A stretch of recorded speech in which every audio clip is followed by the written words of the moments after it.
बऱ्याच विद्यार्थ्यांनी घेतला। आज आपल्या विद्यालयामध्ये आलेले हरिभक्त परायण ज्ञानेश्वर मिडगुळे महाराज ते पत्रकार आहेत, व्याख्याते आहेत। गेल्या वर्षी सुद्धा आपल्या विद्यालयामध्ये त्यांनी कार्यक्रम घेतला होता आणि पुन्हा एकदा आज त्यांचं मार्गदर्शन आपल्याला लाभणार आहे। संत वाङ्मयामध्ये आपल्या तोंडातून संतांचे शब्द यावेत। आता हा जो सप्ताह आहे वारकऱ्यांचा आहे आणि म्हणून आपण त्यांच्या सहवासात जाणार आहोत।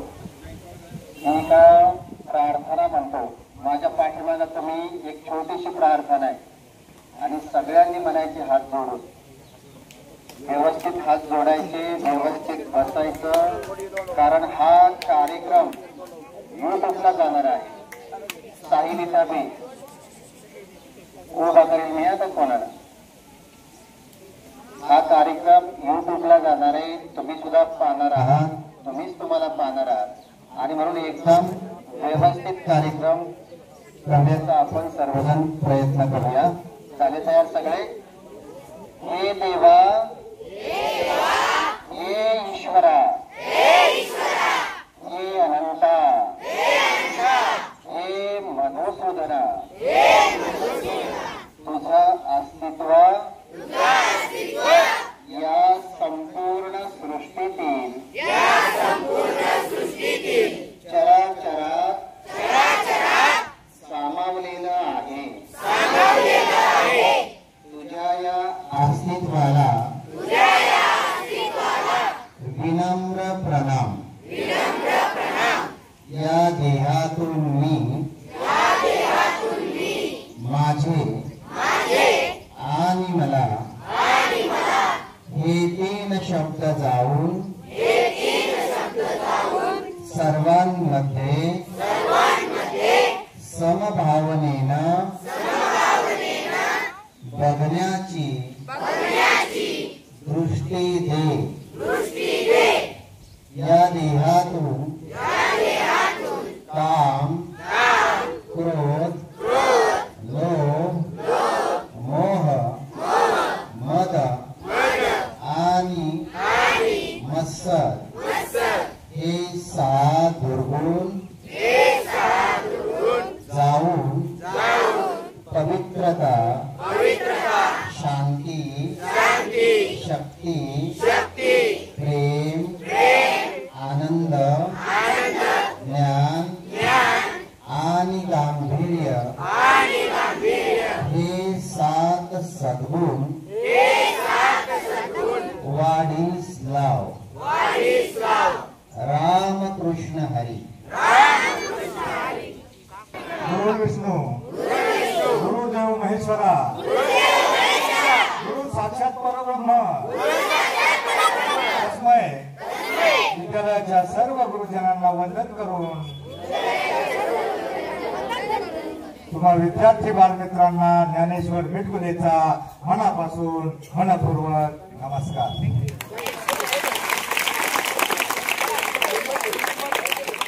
मुलांनो, आमच्या 70 पेक्षा सरांची 35 ची पिढी हुशार आहे। 35 पेक्षाही 12, 15, 17 ची पिढी हुशार आहे, 16 ची पिढी हुशार आहे। पण भानगड काय झाली सांगू, जरा जास्तच हुशार आहे। हे चांगलं ते एक वर्ष तर तुमच्यापर्यंत पोहोचत नाही, पोहोचलं तरी डोक्यात येत नाही। बघा, संतांचे अभंग 700 वर्षानंतरही संतांचे अभंगात प्रत्येक गावामध्ये हरिपाठ, काकडा, भजन, कीर्तन, प्रवचन गायले जातात। देवाच्या द्वारी उभाक्षणभरी सुंदर ते ध्यान किंवा उभाची संसार सुखाचा करीना एवढेचे रोप लावेले दारी लेखा रंजले गांधले। 700 वर्षानंतरही हे अभंग ताजे तवाने वाटतात। रोज म्हटलं तरी हे ताजे तवाने वाटतात, पण ते तुमच्या डोक्यामध्ये बसत नाही। तुमच्या डोक्यामध्ये काय बसतं? 7-8 वर्षापूर्वी एका बाईचं गाणं आलं होतं, बाईच्या नावाचं गाणं आलं होतं. ही बाई तुमच्या डोक्यात बसली आणि त्या बाईच्या घरापुढे जाऊन मोठाली पोरं इतकी नाचली ती बाई दिसली नाही. दुसऱ्या वर्षी ते गाणे दिसलं नाही. काय बाईचं नाव काय होतं त्या? शांताबाई. यांच्या डोक्यामध्ये शांताबाई बसली. जराबाई, मीराबाई, मुक्ताबाई, बहिणाबाई प्रसन्नाई, बहिणाबाईचा अभंग तुम्हाला मास्टर डिग्री पर्यंत अभ्यासाला आहे. आणि एक अभंग जीवनामध्ये फक्त 2 अभंग जर तुम्ही पाठ केले आणि त्यातल्या एका चरणाच्या अर्थाप्रमाणे वागण्याचा जगण्याचा प्रयत्न केला तर जीवनामध्ये तुमच्यातला प्रत्येक जण यशस्वी, चांगला आणि मोठा माणूस होऊ शकतो. शांताबाई गेले यांची ती दिसली का दुसऱ्या वर्षी शांताबाईचं गाणं? दुसऱ्या वर्षी आला बाबूराव. परत दिसला का? त्याच्यानंतर आला आवाज वाढवू डीजे तुझ्या.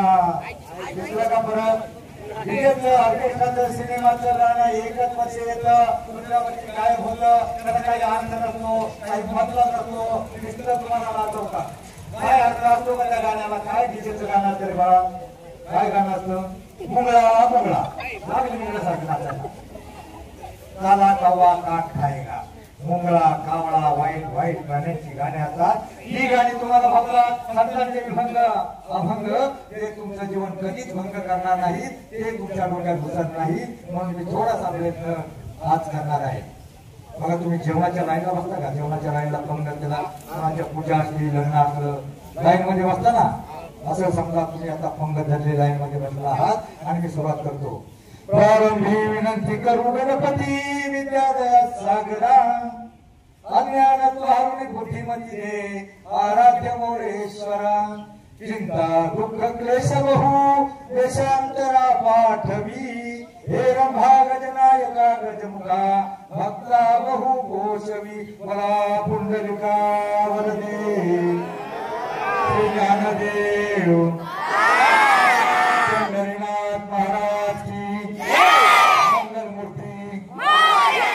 बसा करा सुरुवात. सुरुवात करायचे ते भोजन भोजनाची नाही, आपल्याला भजनाची सुरुवात करायची. तुमच्या गावामध्ये सप्ताह होतो? सप्ताहाला किती जण जातात कीर्तनाला रोज?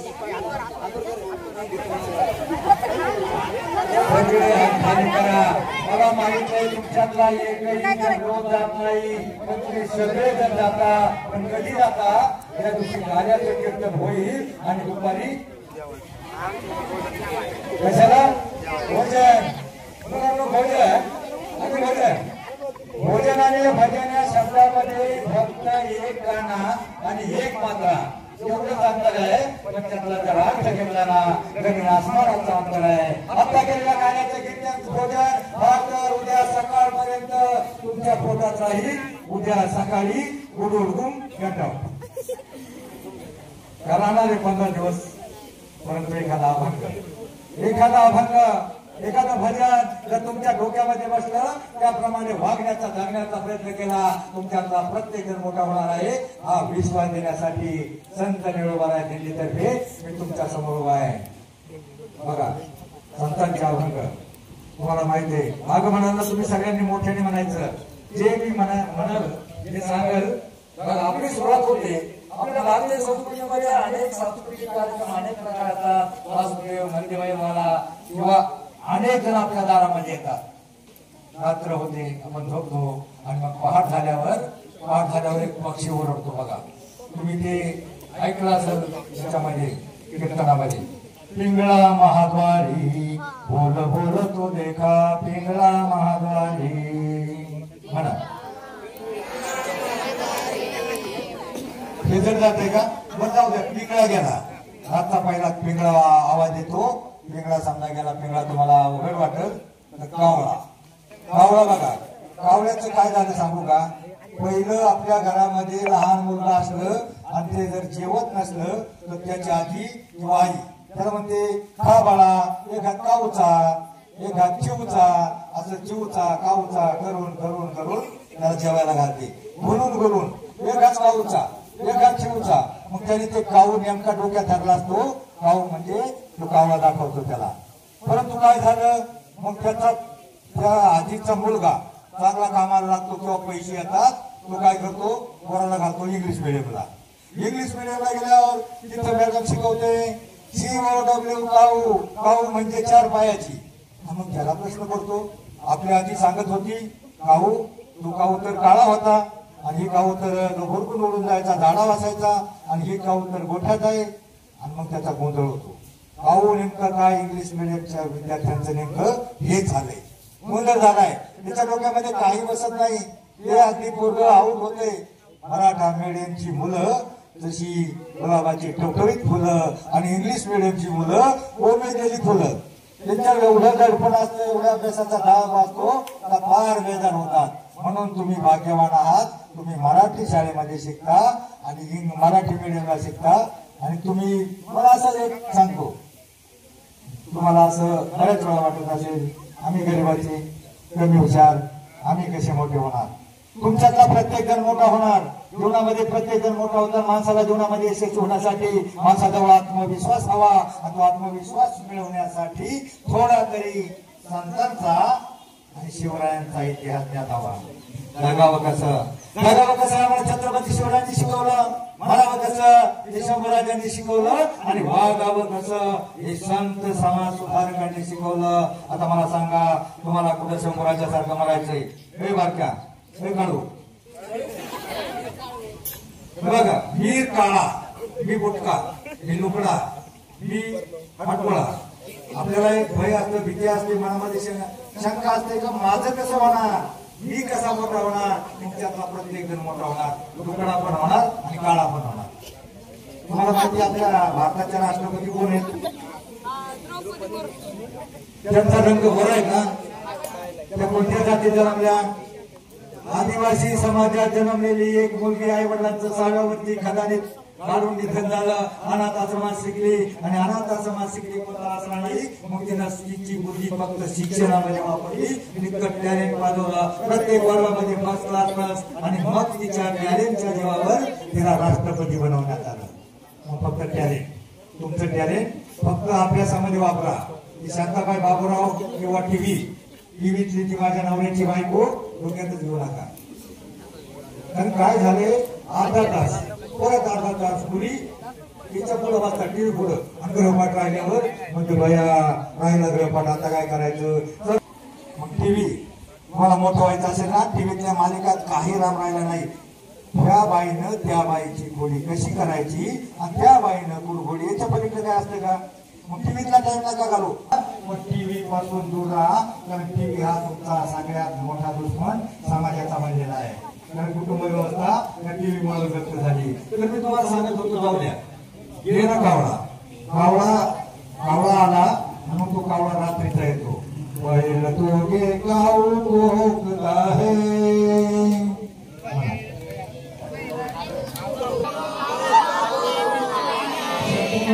माए सांगता है.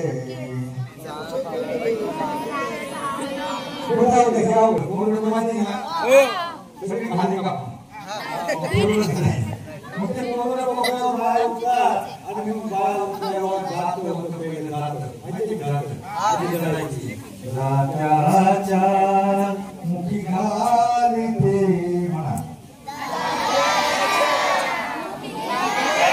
मोठाचे दाणे तुझ्या कृपेने मला विठ्ठला,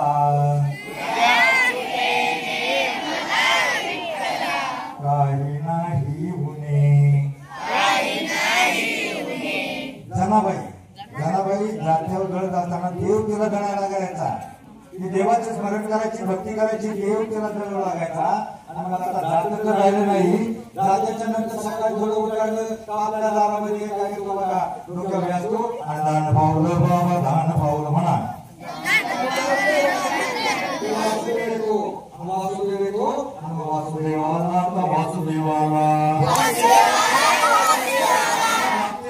वासुदेव नंदीवाला येतो, नंदीवाला मोठ्याने गरजतो. पाटलाच्या वेळेला पाटलाला बघतो ते मोठ्याने ओरडतो. आणि पाटली बाई येते बाहेर, काहीतरी त्याला असा खोगा वाटते. भारतीय संस्कृतीमध्ये अनेक प्रकारचे आहे. आणि त्याच्यानंतर सकाळी उजाडल्याच्या नंतर कोणी भोपाळी सुरू होते, पुढे काकड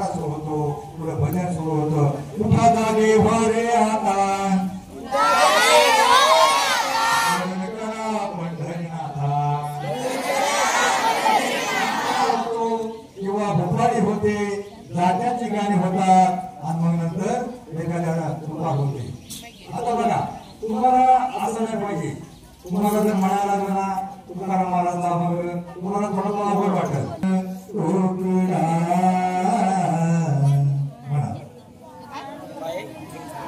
तुका आकाशा एवढा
त्यांनी खरोखर जोरात टाळ्या वाजवली. तुम्हाला शास्त्रीय कारण सांगतो. खरोखर जोरात विठ्ठल बोलायला त्याला शास्त्रीय कारण आहे. फक्त 5 मिनिट दिवसातून फक्त 5 मिनिट तुम्ही विठ्ठल विठ्ठल म्हणत टाळी वाजवा. बघा टाळी वाजवल्यावर काय होतं. टाळी वाजवल्यावर ज्यांनी मोठ्याने टाळी वाजवली कोणी सांगा सगळ्यात मोठ्याने. हाताला झिंझिण्या झाला का नाही. हाताला झिंझिण्या झाल्यावर काय होतं माहितीये सगळ्या रक्तवाहिन्या प्रवाहित होतात. आणि विठ्ठल विठ्ठल विठ्ठल विठ्ठल या शब्दावर जोर दिला तर आपल्या अंतकरणापासून हृदयामधून ज्या रक्तवाहिन्या असतात ना त्या रक्तवाहिन्या प्रवाहित होतात. आणि दोन्ही मिळून आपल्या सगळ्या शरीरातल्या रक्तवाहिन्या पायाच्या नखापासून डोक्याच्या केसापर्यंत सगळ्या रक्तवाहिन्या प्रवाहित होतात. आता अलीकडली पिढी सुरू व्हायला लागली. व्यायाम नाही, पळायचं नाही, खेळायचं नाही, नुसतं मोबाईल, नुसतं कोंबड्यासारखं बसायचं. मग त्या पिढीनं फक्त 5 मिनिटं व्यायाम केला आणि 5 मिनिटं फक्त विठ्ठल विठ्ठल विठ्ठल म्हणून टाळी वाजवली तर आयुष्यात तुम्हाला बीपी, शुगर, रक्तदाब, मधुमेह, चरबी, कोलेस्ट्रॉल, अटॅक म्हणजे काय. अटॅक म्हणजे काय असतं. एक रक्तवाहिनी माणसाची कुठेतरी गुणवते आणि तो अटॅक 30 वर्षाच्या मुलाला अटॅक आला म्हणून आपल्याला बातमी मिळते. तुमच्या शरीरात व्यायाम नाही, तुमच्या डोक्यात व्यायाम नाही म्हणून होतं. तुम्ही जर खरोखर केलं विठ्ठल मंदिरात टाळी वाजवली तर आयुष्यात रक्तदाब, मधुमेह, कोलेस्ट्रॉल, अटॅक किंवा कॅन्सर काहीच होणार नाही. सोपा मंत्र आहे. वारकरी समाजात एवढे 25 लाख वारकरी पंढरपूर पर्यंत जातात. पंढरपूर मध्ये गेल्यावर विठ्ठल विठ्ठल विठ्ठल म्हणत तुम्ही पाहिलं टीव्हीला बघितलं, 16 टीव्हीला बघितलं ना. किती लोक असतात. लाखो लोक असतात. 25 लाख लोक असतात. आणि 25 लाख लोक वाखरीपासून पंढरपूर पर्यंत राहायला लागले असते. पलीकडल्या बाजूला तुकोबाराची, अलीकडल्या बाजूला डिवायडरच्या जरा ताट बसा, जरा ताट बसा, जरा ताट बसा. कारण काय भानगड सांगू सर. मी का फिरतो तुम्हाला महत्वाचं कारण सांगतो. आपल्या देशामध्ये प्रत्येक गावामध्ये 10% मुलं 10% मुलं बेकार टुकार आहेत आणि त्यांची लग्न होत नाहीत. का होत नाही तर ती मुलांना शाळेत असताना नीट लक्ष देत नाहीत, नीट शिकत नाहीत, अभ्यास करत नाही, होमवर्क करत नाहीत, टंगळ मंगळ करतात, बेकार होतात, टुकार होतात, त्यांना नोकरी मिळत नाही. आणि अशी नोकरी मिळणाऱ्या बेकार 10% मुलांची लग्न होत नाहीत. आणि त्यांच्यासाठी बारक्या माग मी तुमच्यासाठी तुमची लग्न होत नाही त्यासाठी मी फिरतोय. नाहीतर मला 4 नातवंड आहेत. माझं 70 वर्ष वय झालंय. मी फक्त एक सामाजिक बिमारी आहे. मोठ्या मुलांची लग्न होत नाही. का होत नाही की शाळा नीट शिकत नाहीत, पालकांना मागं बोलतात, सरांचं ऐकत नाही, आपलं करिअर घडवत नाही, बेकार टुकार राहतात. आणि मग टुकार पोरांना कोण देणार पोरगी देणार आहे. म्हणून माझी मुलांना विनंती आहे तुमचं पहिलं करिअर घडवा आणि मग तुमच्या काय भानगडी ते करा. मी आता काय सांगत होतो कोणाचं लक्ष सांगा. काय सांगत होतो 25 लाख वारकरी तिथं जात असतात. पलीकडल्या बाजूला नंबराची पालखी, अलीकडल्या बाजूला तुकोबाराची पालखी आणि 25 लाख वारकरी जात असताना मधला डिवायडर असतो. त्या डिवायडर आपल्या म्हाताऱ्या बाया त्यांना नाचता येत नाही किंवा फुगड्या खेळता येत नाही. त्या बाया बघत असतात दोन्ही बाजूला.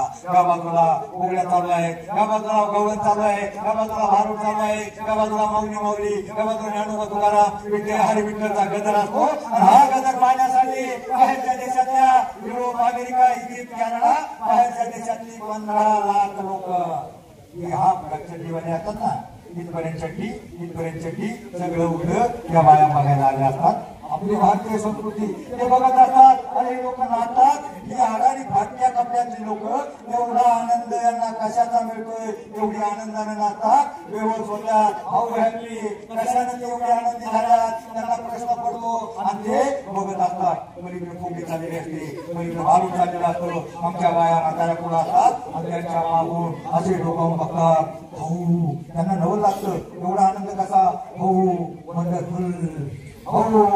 वंडरफुल आमच्या आळाने बापू म्हातारी म्हणते कासल्यावाली भवानी हे वंडरफुल आहे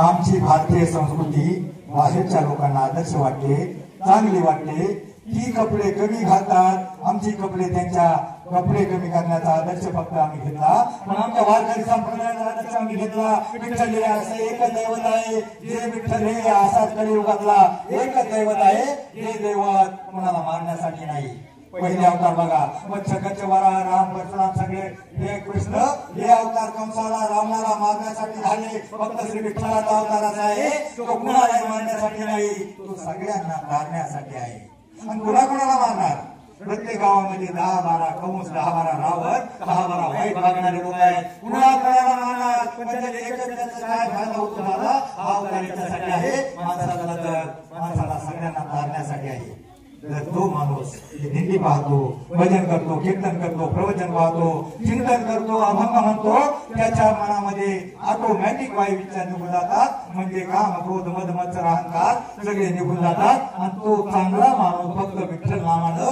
देवाच्या भजनानं नामस्मरणानं सुधारतो त्यासाठी हा विठ्ठलाचा अवतार आहे मी तुम्हाला काय सांगत होतो अभंगाच्या चाली अभंगाचा अर्थ सगळं चांगलं असतं पण ते तुमच्या डोक्यात बसत नाही तुमच्या डोक्यातलं ते डीजेचं सगळं फॅड गेलं का मग काय आलं बघा संतांच्या वाङ्मयामध्ये फक्त अभंग नाही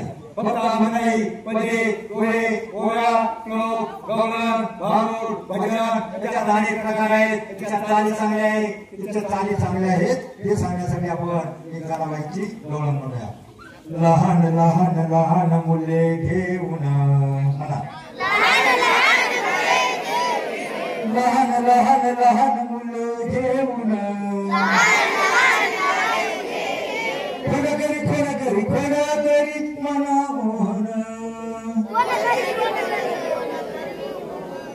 हे अवघड झालं का जाऊ द्या तुम्हाला तुम्ही एक प्राणी पाहिलाय का कोण विंचू पाहिलंय बघा आपल्या घरामध्ये मच्छर किडी असते भिंतीवर जर किडे असते तर त्या किड्यांना कोण खातं विंचू खातो पाल खाते बरोबर विंचू पाल खातेल्या किड्यांना आणि मग ते विंचू आणि पाल कोण खातं ते जर बाहेर आलं आणि 2-4 कोंबड्या असल्या तर ते विंचू गटम करतं पाली गटम करतं विंचू किती विषारी आहे विषारी विंचू कोंबडं खाते पाल खाते आणि विषारी पाल कोंबडं खातं आणि विषारी सगळं खाल्लेलं पदार्थ हे माणूस खातो त्यामुळे माणूस विषारी बनत नाही मांसाहार केल्यानं मटण खाल्ल्यानं ताकद येत नाही तुम्ही सांगा ताकदवान प्राणी सांगतो हत्ती मांसाहार करतो माणूस प्राण्याला खातो नाही का सगळ्याला ताकद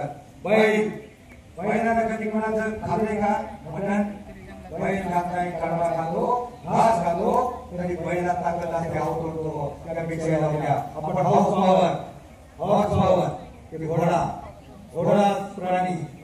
प्राणी मांस खात नाही शाकाहारी प्राणी आहे फक्त शाकाहारामध्ये ताकद आहे मांसाहारामध्ये चरबी वाढल्यावर कोरोनाच्या काळामध्ये तुम्ही बघितलं असेल ज्यांना चरबी आहे त्या मटण खाऊन चरबी वाढली अशी 99% लोक मटण खाणारी गेली कशामुळे झाला कोंबड्यामुळे झाला आता वटवाघळामुळे कोरोना आला म्हणजे वाईट प्राणी फक्त मांसाहार करणारे म्हणून माझी विनंती आहे त्याला खरोखर आयुष्यात जास्त वेळ जगायचा असेल निरोगी आयुष्य शेवटला जगायचं असेल बघा 40च्या त्याच्यानंतर मटण खाण्याला बीपी होते, शुगर होते, काय होते. मला 70 झाले, 70 वर्ष माझे एकांतर चालू झाले.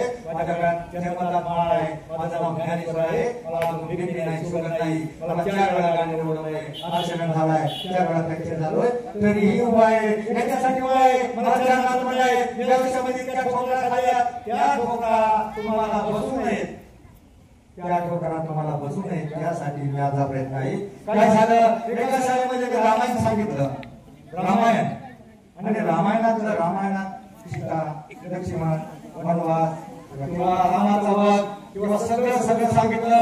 आणि मी मग शेवटी रामाला कोणी मारलं, कसं मारलं, सगळं सांगितल्यावर मी पाहिलं एक मुलाचं लक्ष नव्हतं. मी त्याला विचारलं, हे मधला वाकून बसलेला, रे बा रामाला कोणी मारलं रे? तू म्हणतो मी नाही मारलं. त्याला भूक काय, रावण कुठं तुला सापडणार आहे? तुझ्या शाळेत लक्ष नसतं, रावण कुठं सापडणार आहे? तर मी सांगत होतो विंचू विषारी विंचू भात खाते, पाणीला कोंबडं खातं, कोंबड्याला माणूस खातो. आणि म्हणून माणूस विषारी बनत चाललाय, माणसाचे विकार वाढत चालले. म्हणून एक भारुडे बघा विंचवाचं. सूर्य उगवला, प्रकाश पडला, आडवा डोंगर म्हणा, आडवा डोंगर तयाला माझा नमस्कार.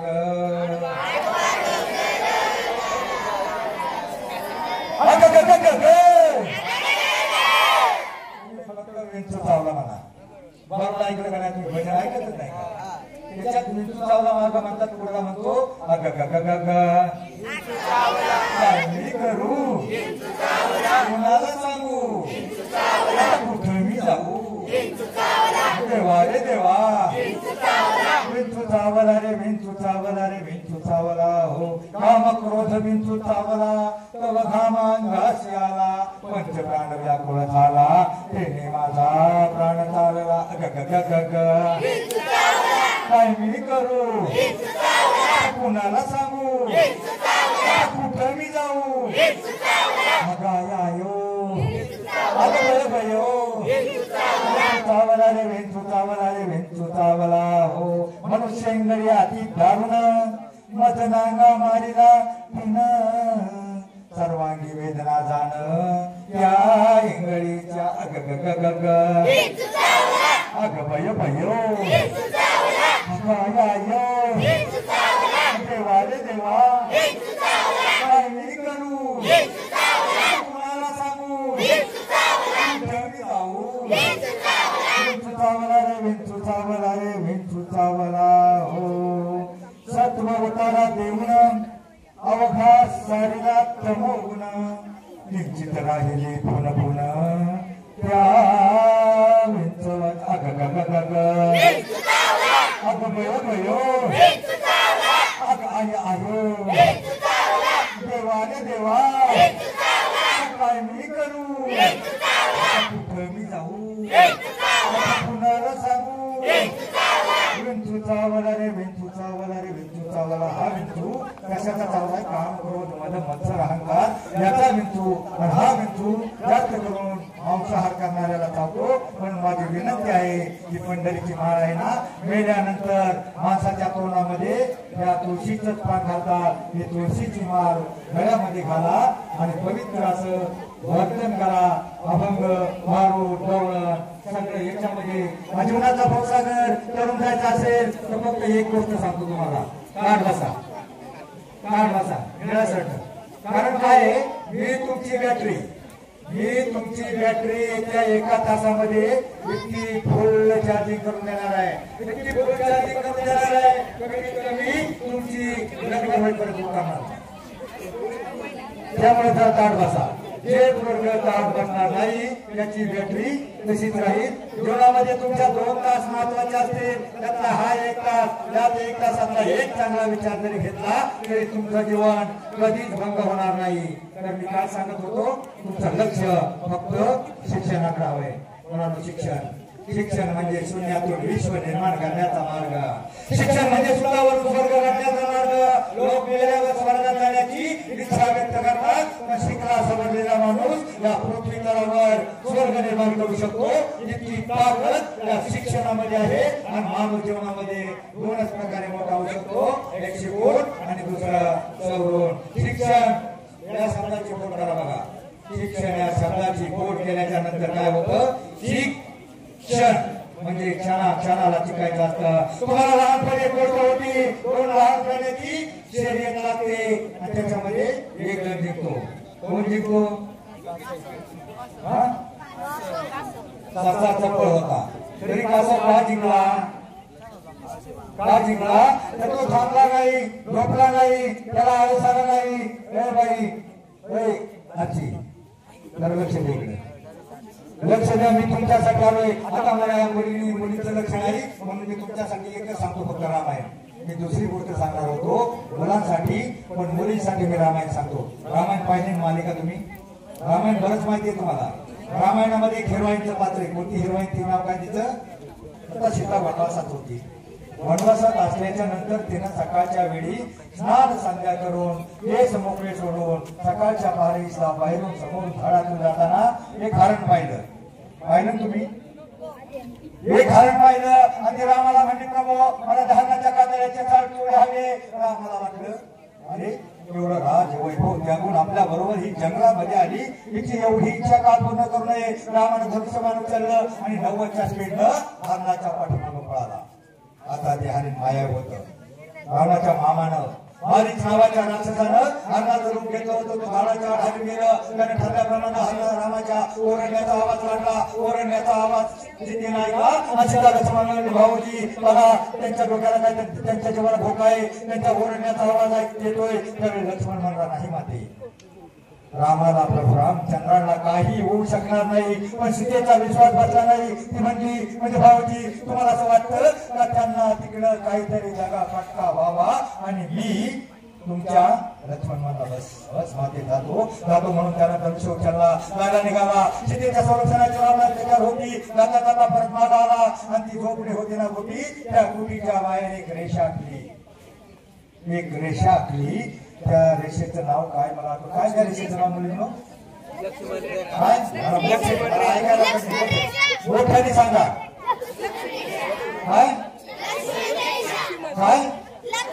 बरोबर लक्ष्मण रेषा ती प्रत्येक मुलीच्या जीवनामध्ये असते आणि ती ओलांडायची नसते मुलींना मागच्या ऐका ना लक्ष्मण रेषा माझं लक्ष आहे कोण बोलतोय एकमेकीशी आता त्यांचा काय ट्रेनिंग चालू आहे मला माहित नाही लक्ष्मण रेषा प्रत्येक मुलीच्या जीवनामध्ये असते आणि ती ओलांडायची नसते ओलांडली तर जीवनाचं रामायण बिघडतं वेगळंच महाभारत घडतं त्यावेळेला काय झालं माहितीये त्यावेळेला लक्ष्मण गेला ठरल्याप्रमाणे रावणानं भिक्षेकराचा वेश घेतला ओम तत्त भिक्षा देही भिक्षा वाढवाय असं म्हणतो त्या रेषेच्या लांब बाहेर उभा राहिला आणि चांगल्या कारणासाठी आपल्या भारतीय संस्कृतीमध्ये दारात आलेला काहीतरी वाटतात दान धर्म करण्यासाठी शाळांमध्ये गेली मुळे फळे काय असं हातामध्ये घेतलं आणि चांगल्या कामासाठी मुलींनो दान धर्म करण्यासाठी लक्ष्मण रेषा ओलांडली लक्ष्मण रेषा चांगल्या कामासाठी जरी ओलांडली तरी समाज किंवा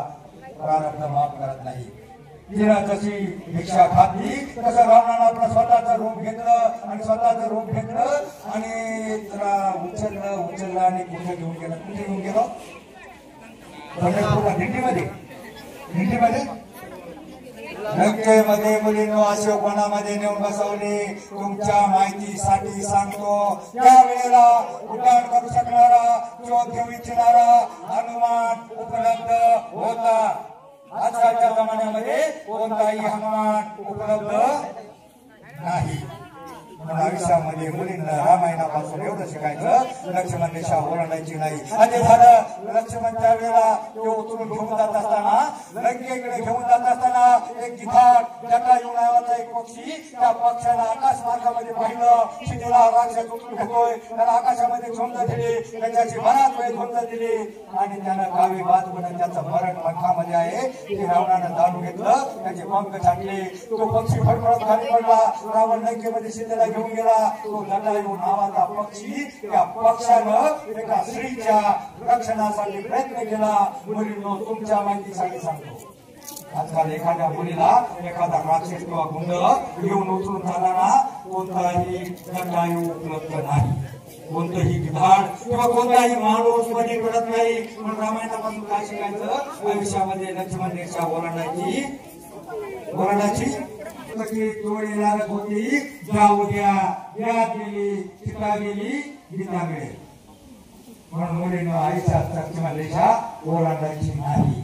आता रामायण मी एक तास रामायण सांगतो, परंतु आता माझा वेळ संपत आलेला आहे. फक्त रामायणातून मुलींनी लक्ष्मण रेषा ओलांडायची नाही याच्यासाठी तुम्हाला एक उदाहरण देतो, 2-3 उदाहरण आहे. तुम्ही एक पिक्चर बघितला बघा, एक मोठ्याची गोळी बापाची बरेच पैसे घेऊन पळाली आणि म्हणायला लागली या खानावरच्या काळामध्ये. काय त्या पिक्चरचं नाव काय? तुम्ही बघून वेळा बघितलंय. तर सैराट पिक्चर मध्ये 3 उदाहरण घ्या. केवळ काय झाला सैराट पिक्चरचा? काय शेवट झाला? ते लहान बाळ रस्ता गेला पोराला आपल्या आईवडिलांची प्रेत पाहून रडत जाणाऱ्या त्या लहान बाळाचा काय गुन्हा होता? तोही प्रसंग होता, तोही थांबला. त्याच्या आधारावर सांगा त्यांचे पैसे संपले, त्या दोघांचे पैसे संपले. पैसे संपल्यावर रात्रीच्या वेळी एका बाकड्यावर झोपलेली होती, बरोबर? बाकड्यावर झोपलेली असताना मला काही मध्ये आठवत नाही, त्याचा साधू त्या साधूंनी विचार केला की 2 रात्रीच्या वेळी त्या बाकड्यावर झोपली, यांचा काय प्रॉब्लेम असावा, यांना खायला नाही का, राहायला जागा नाही, तर यांना घेऊन जाऊया, आपल्या तंबूमध्ये घेऊन जाऊया. दिंडीमध्ये त्यांना उठवलं आणि म्हणजे चला विठ्ठल विठ्ठल म्हणा आणि आपल्या दिंडी चला. त्याला उठवलं आणि ते साधू घेऊन निघाले. साधू होते कधी? कोण होते? कोण होते? 4-5 गुंड आले, 5-6 गुंड आले, 5-6 गुंड आले. 2 गुंडांच्या कशाला एका बाजूला नेलं आणि बाकीच्या हे मला बसा. तुमच्या इंटरेस्टिंग सांगतोय, तुम्ही सैराट पाहिला ना, नक्की ना? 2 गुंड आले, करणार होते. काय करणार होते? सन्मान करणार होते. मग काय शिकायचं? रामायणापासून एवढं शिकायचं, आयुष्यामध्ये लक्ष्मण रेषा ओलांडायची. ते जाऊ द्या. त्याच्या आणला एक प्रसंग मला सांगा. ते दोघं पळून गेले की मला वापरून पोलीस स्टेशनमध्ये कागद पाडून पार पळून गेली आणि पळून गेल्याच्या नंतर काय झालं? तो ते काहीतरी कळत होता. काय कळत होता? तो काहीतरी कळत होता त्या याच्यावर. तो कळत होता. काय कळत होता? तो भाषा काहीतरी कळत होता. त्यावेळेला ती आमची आली. तो म्हणला जातो. आता मला सांगा, 4 दिवसापूर्वी पळून आले होते. ते पळून आल्याच्या नंतर ती 2 जण किती वेळा असली? किती वेळा असली? फक्त एकदाच असली. कधी आली तुम्हाला माहिती? फक्त एकदाच असली ती. दुसऱ्या दिवसापासून सुरू झालं. तुला भात येत नाही का? तुला मीठ मिळत नाही का? तुला इत्यादी कशाला आणलं? रिपोर्टर कशाला? म्हणजे दुसऱ्या दिवसापासून त्यांचा शक्तीचा आकडा सुरू झाला. पहिला त्रिशक्ती होता, आता शक्तीचा झाला. आणि मग शक्तीच्या झाल्यावर त्यांची भांडणं सुरू झाली. आणि मग तुम्ही सांगा, 4 दिवसापूर्वी ती आजची कमिटी एवढी उतावळी झाली होती, त्याला म्हटली मराठी समजून. मग ते नेमकं काय होतं? काय म्हणतात त्याला? ते वाईट होते. काय शब्द म्हणतो? आय कायू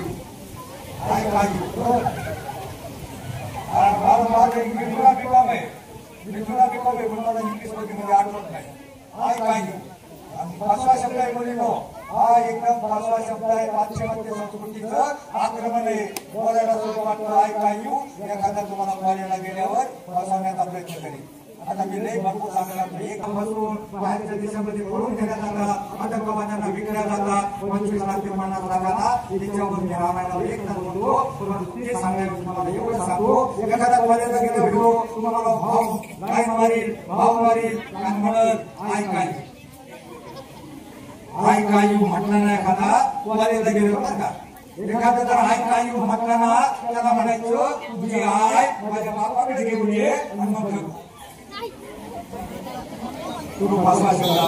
त्या शब्दाला आयुष्यात बसू नका. मला सांगा, त्याच्यानंतर तो म्हटला मला नाही यायचं झालो. तुझी पिक्चर बघून आली. पिक्चर बघून आल्यावर गेटमध्ये बसलो. प्रेमाचं भांडण झालं. तिने कोपा करून गेला. त्याने कोपा करून गेल्यावर वेगळ्यांनी बाहेर काढलं. त्याला बाहेर काढलं. बाहेर हाकून गेल्यावर ती आमची आणि आता तुम्ही पुढेला कोणत्या जिल्ह्याचे अधिकार तुम्ही म्हणजे नाही बोलायचं अभाव तुम्ही म्हणजे नाही बोलायचं तुम्ही मला तुझा राग येतोय तुम्ही म्हणजे मला दुसरीकडे असेल तुम्हाला भाग वाटते आता मला सांगा तुम्ही काय मानली आता तुम्ही वेगळंच काय वाटतं तुम्ही काय नसतो तुम्ही साध्या वया मुलींना फसवण्याचा डाव असतो निवड केल्याच्या नंतर ती परत गेली रेल्वे स्टेशन क्रॉस केलं रेल्वे स्टेशन क्रॉस करून रोड क्रॉस करीत गाडी बसली गाडी बसून पुढल्या स्टेशनला गाडी थांबली पाहिले का तुम्ही पुढल्या स्टेशनला गाडी थांबल्याच्या नंतर एक भिकाऱ्याच्या खिशाची एक भिकारी हात पसरल्यावर त्या भिकारणीमध्ये त्याला कोणाचं चित्र दिसलं त्या भिकारणीकडे तिनं हे पाहिलं त्या भिकारणी बरोबर एक तिचा भिकारी तरी होता तिला त्या भिकारणीमध्ये स्वतःच प्रतिबिंब दिसलं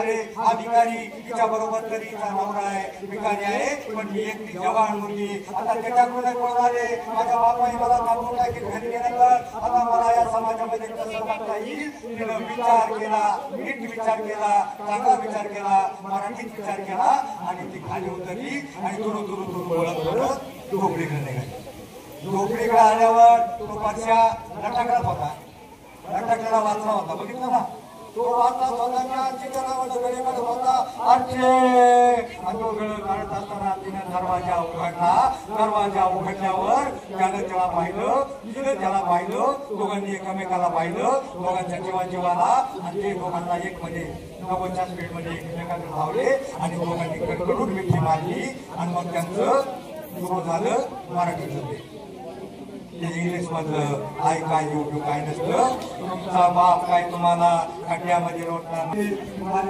घेऊन देतो त्याच्याबरोबर मोबाईल घ्यायला जाते पडून घेतो आपल्या देशामध्ये अशा 45 वर्ष पत्रकार करतो त्याच्यामध्ये प्रत्येक वर्ष रेकॉर्डनी 65,000 मुली बाहेरच्या देशामध्ये मुली नाही भारत राष्ट्रामध्ये आतंकवाद्यांना देऊन 25 लाख ते 50 लाखांना मुली निघतात मुलींच्या आयुष्यामध्ये अति काही संकटात नाही करायचं नाही बघा आपली गाडी असते आपली गाडी निघाली सावधान पुढे धोक्याचं वळण आहे आणि धोक्याचं वळण आहे हा बोर्ड जर आपण पाहिला नाही संतांनी सांगितलेलं धोक्याचं वळण हा बोर्ड जर तुम्हाला पाहिला नाही तर तुम्ही याची गाडी पाठ मध्ये लागते तुमची गाडी करंटे पलटी होते डॅमेज होते ही पत्र्याची गाडी पेंटिंग करून रिपेअरिंग करता येते म्हणजे देहाच्या बॉडीची गाडी एकदा देहाचं पावित्र्य नष्ट झालं का समाज स्वीकारत नाही एकदा बदनाम झालेल्या मुलीला समाज स्वीकारत नाही तिचं जीवन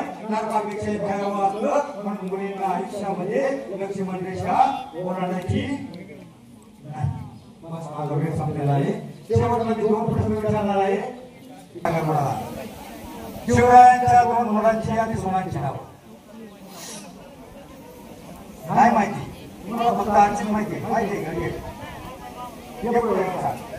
एक पुस्तक तुझ्या नावाने राहील तुला देणार आहे तुला हरिपाठ देणार आहे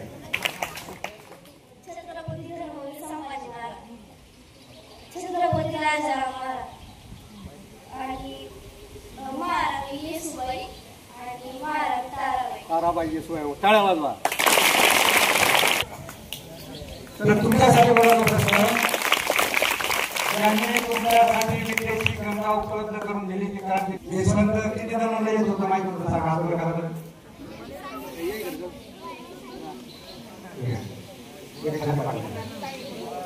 ठीक आहे ज्याला होता ना त्याचा हिरो कोण होता त्या हिरोची जाहिरातच्या आणि त्याच्या गुन्हे मित्राची नाव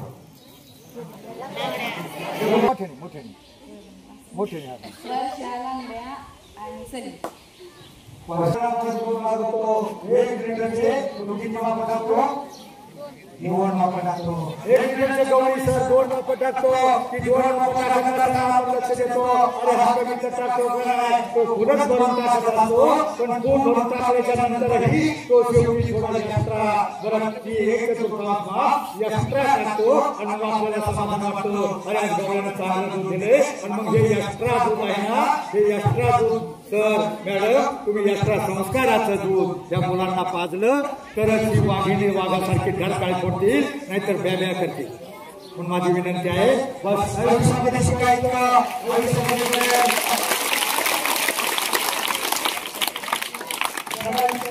आयुष्य कमी पडेल असा इकडं आनंद कमी पडेल एवढा असे कमेशिवाचा फासा निपुणाला कविच्छलाला पांडुरंगाला या देवांना तुम्हाला देणं भागत पडेल जय हिंद जय महाराष्ट्र.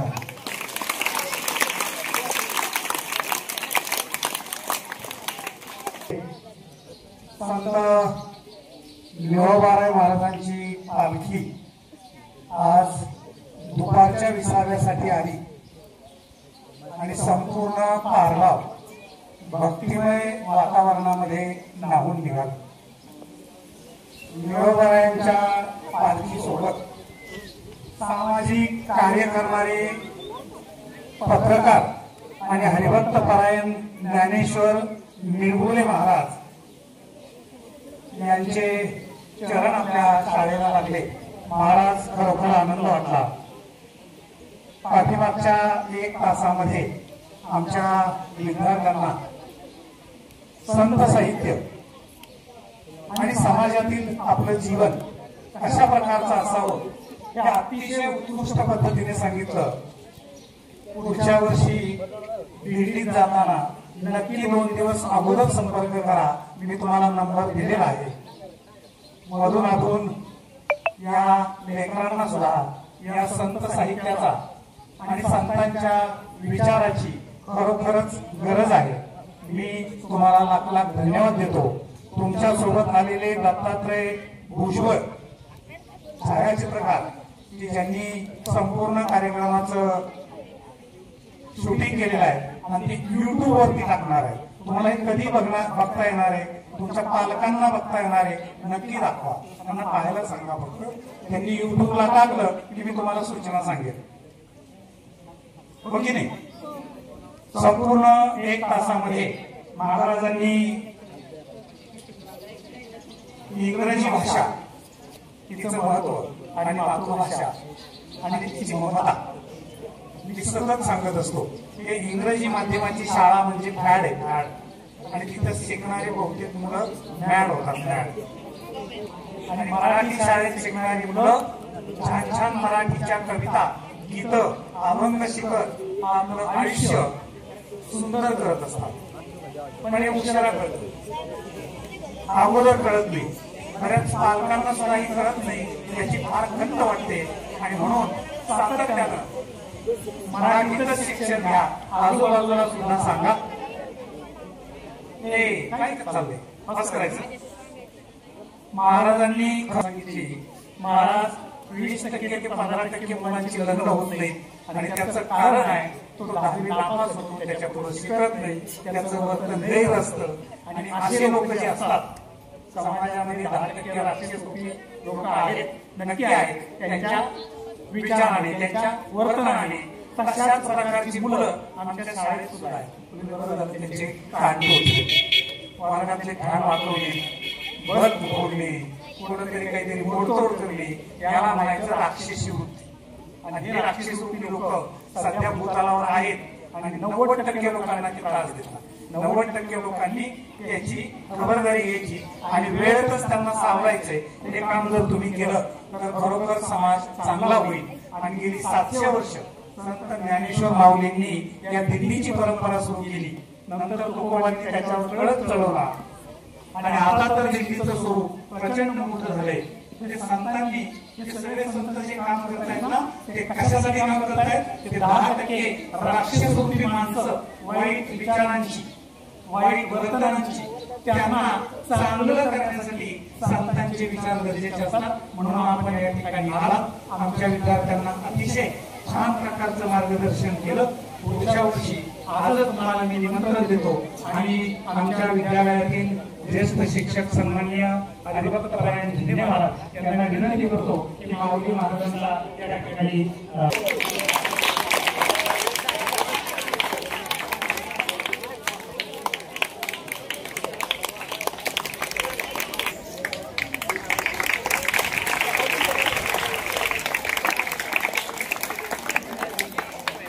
आणि या ठिकाणी महर्षी शिवाजीराव नागवडे सभागृह श्री डॉक्टर राजेंद्र प्रसाद विद्यालय पारगाव सदरी श्रीगोंदा। हा व्हिडिओ जर आवडला तर लाईक शेअर सबस्क्राईब करा। सुदर्शन प्रबोधन न्यूज।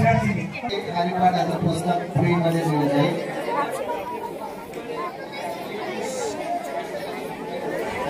धन्यवाद। ह्या मुलांना हरिपाठ देण्यात आला आहे।